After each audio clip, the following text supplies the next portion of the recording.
Do you want to lose weight but are tired of the restrictions and deprivation that accompanies a diet? Does food provide you comfort when you are lonely, bored, angry, or sad? If so, you are in the right place. My name is Kristin Jones, and I'm a life coach specializing in emotional eating and weight loss, and I'm also a lifelong emotional eater. I want to provide you with information, motivation, and support so you too can learn to manage your emotions and thoughts and develop a healthy relationship with food and yourself. Welcome to the Breakthrough Emotional Eating Podcast.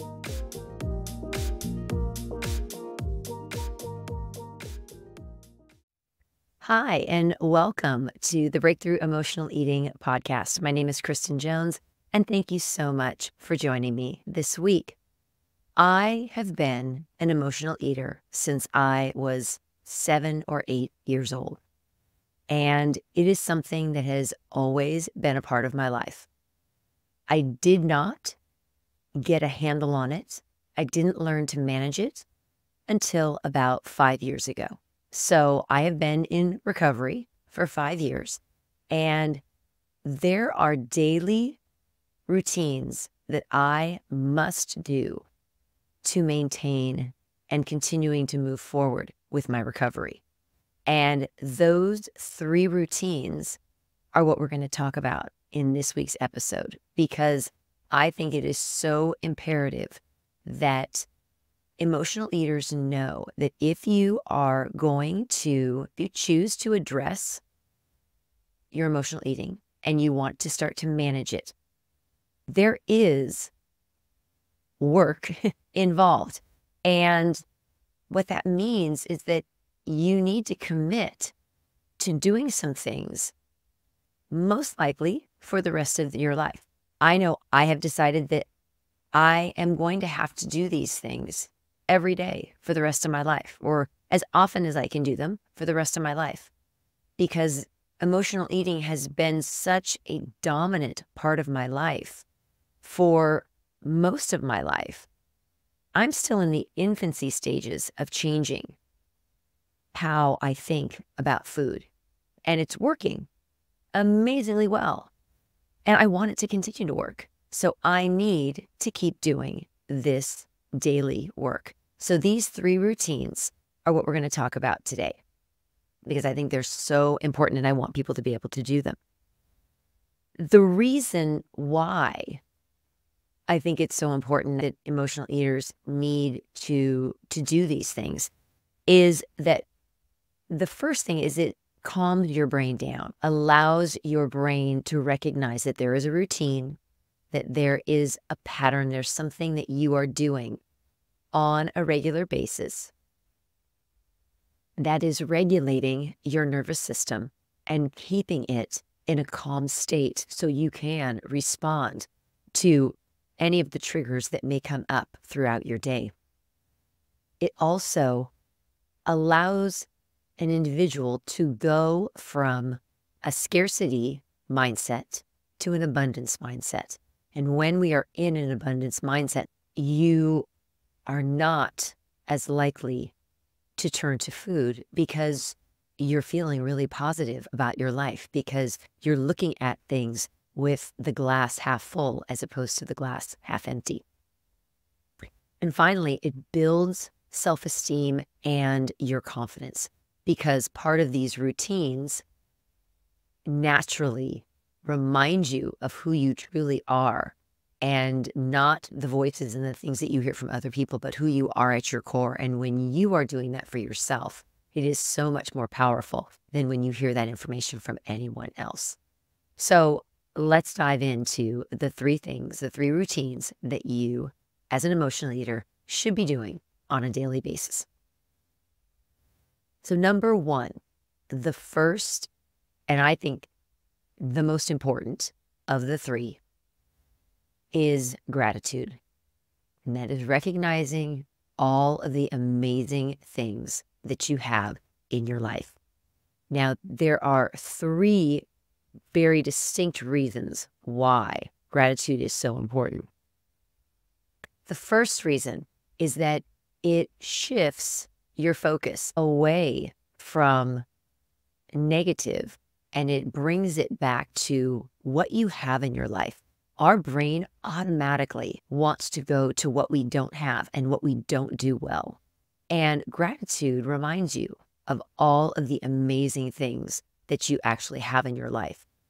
And that puts you in a position of feeling good about your life and it reduces your need to turn to food for comfort because you feel really good about what's happening in your life. And we all need to remind ourselves of that on a daily basis, just for our own mental well-being, just to make us feel like we have so much, because so oftentimes we're always trying to compete and keep up with other people, and that clouds our judgment about all of the amazing things that we already have in our lives. So to remind ourselves, we need to do that gratitude every day. The second thing is it improves your emotional resiliency and your emotional regulation. And that allows you to be able to calm your nervous system down, to acknowledge your feelings, acknowledge how you are feeling, and then directing those feelings towards the positive things in your life. And it also allows us to be able to send out the energy of appreciation for what we have. And when we appreciate all that we have, we end up getting more. It's just how the universe works. And so the more you can appreciate and acknowledge and say how you're feeling, that will in turn send more of those amazing things your way. And lastly, it boosts your self-compassion, because when we are grateful for all of the things that we have in our lives, we are able to recognize all that we bring and all that we have in our lives. And what we have in our lives is our doing. We've created that. And so it eliminates and quiets down that self-criticism that most of us have going on in our brain all the time, because we've reinforced the good things that we have already created and brought into our lives. And that is a very powerful thing for us to do. And when we do it first thing in the morning, it sets our whole day up to be successful. So the second routine that I personally cannot do without is the routine of getting some type of movement into my life, some type of movement into my day. For me, that's formalized exercise, going and taking a class, going for a run on my treadmill, getting out and taking a walk, any of those things where I am moving my body, I'm reducing stress. That's really important. It creates that reduction and that dissipation of pent-up energy, oftentimes anxiety, oftentimes just stale energy that we walk around with. It allows that to be released. It reduces stress. It again helps to regulate our nervous system, calm us down, give us a focus that is solely about us. We're not worried about what anybody else is thinking. We're not worried about what anyone else is doing. Everything is related to us, and we are focused solely on ourselves. And too oftentimes we don't do that enough. And so really being able to focus on yourself while you're creating that movement is so incredibly powerful. And the last thing that it does is it allows you to connect your mind to your body. And when you have a stronger mind-body connection and you can start to recognize physical cues that your body gives you, not only during exercise, but while you're eating, those cues that you become more attentive to when you're exercising and when you are moving your body, you get to know your body so much more. You're then able to transfer that and recognize those cues when your body is satisfied with enough food and you're able to stop eating, or you're able to sense, oh, I'm feeling stress, something has triggered me, I may be more prone to emotionally eat, what do I need to do now? So it gives you a better understanding of your body when you are actually moving it every day in a very healthful and prescribed way.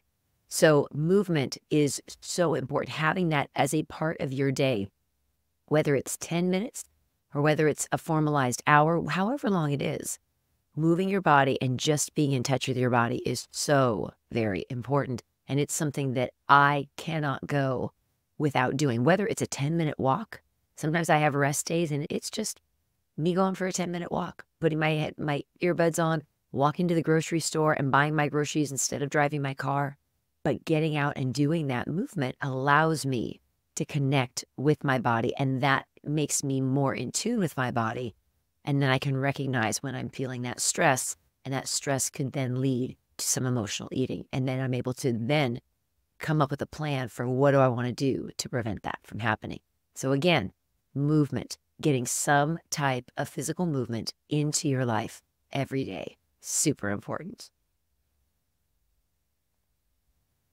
Are you feeling burnt out and frustrated by the diet cycle?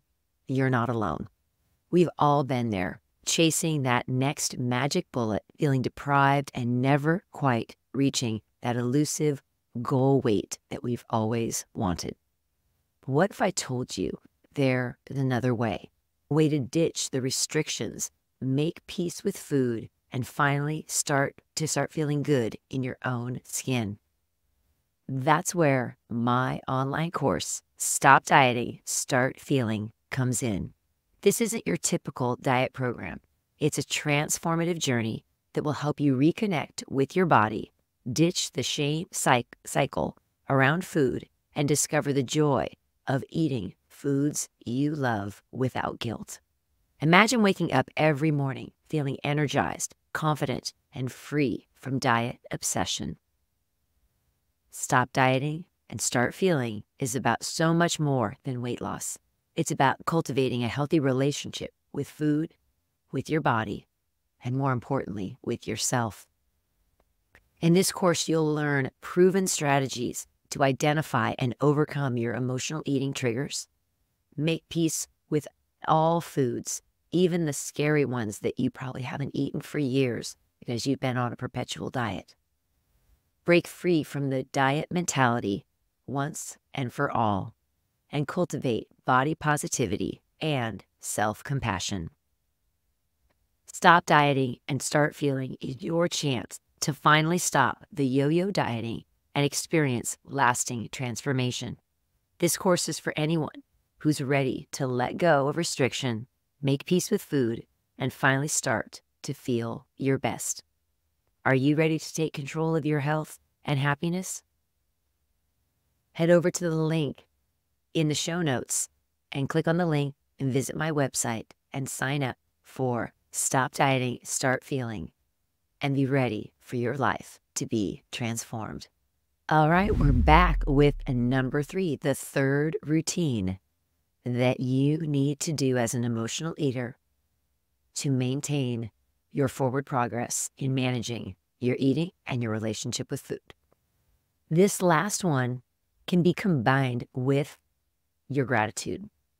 What this is recognizing and acknowledging things that you are proud of that you have done. For many emotional eaters, and for me in particular, I did not receive a lot of good jobs, atta girl, you're really talented, you're really good at that. I didn't hear those types of things when I was young. And so I constantly had negative feedback coming at me.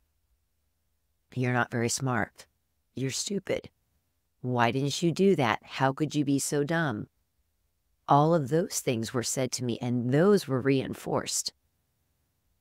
And as an adult, it is now my responsibility to reinforce with me my abilities, my amazing talents, and the things that I can do.